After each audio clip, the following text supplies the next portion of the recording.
For the first time in 15 years, a home playoff game will be played in Hamilton, New York. On Saturday, Colgate will face James Madison, a team the Raiders upset in the second round of the playoffs in 2015.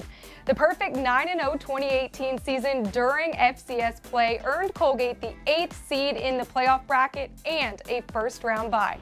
Joining me now in the PLN Studio is the Patriot League Coach of the Year, Dan Hunt. Coach, a week off around Thanksgiving. How did you and this team enjoy the break? Yeah, it was new. We were able to practice Monday, Tuesday, Wednesday of last week. We didn't know who we were going to be playing, so we kind of kept it simple, working on a lot of fundamental stuff, and then let the kids go home for Thanksgiving, which was great. I think they really appreciated that. There were a couple that couldn't get all the way home, so we had a Thanksgiving dinner here in Hamilton for those that were here, and then everyone was able to get a little bit of rest and relaxation. Then we started back up. Your offense returns the leading rusher and receiver from when this team faced James Madison in the playoffs 3 years ago. How can successful playoff experiences from players like seniors James Holland and Thomas Ives benefit the rest of this offense? Yeah, I think it's great to have guys that have been there before. 3 years ago, we had to go on the road and win 2 playoff games, so it'd be a little bit different being at home, but I think they understand there's a very small margin of error in the playoffs, and they understand that everything kind of gets ramped up a little bit when it's one and done, and they've been there, they've done that, so they can bring that to the table as far as, hey, if the kid's practicing the right way or the wrong way, they can kind of steer them to kind of get on board with what we're doing. But it's always great when you have kids, when we're able to show film of them 3 years ago, playing James Madison and them on the field. I think that puts some kids at ease when they get to see that. JMU's quarterback Ben DiNucci gives the Dukes a dual threat option.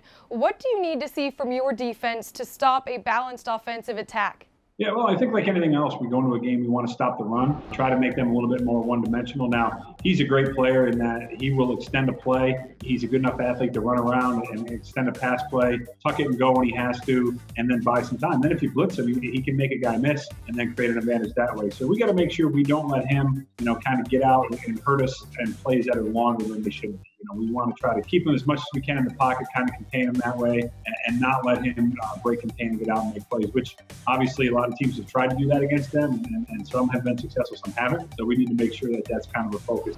This defense was among the best in Colgate history, finishing #1 in the country in total defense and ranking in the top 5 in nearly every defensive category. What accomplishment impressed you most? Wow, that's a good question.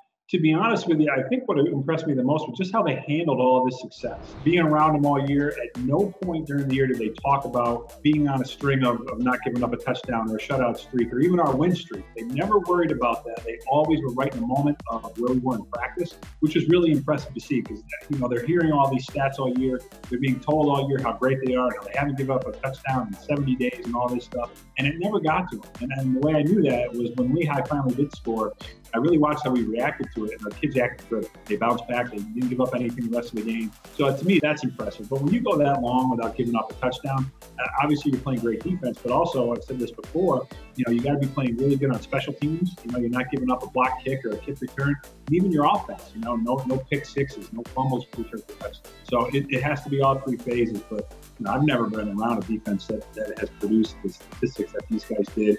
And when you watch them practice, you can kind of understand why they're able to do it. Speaking of success, you were an assistant coach the last time Colgate had a home playoff game in 2003.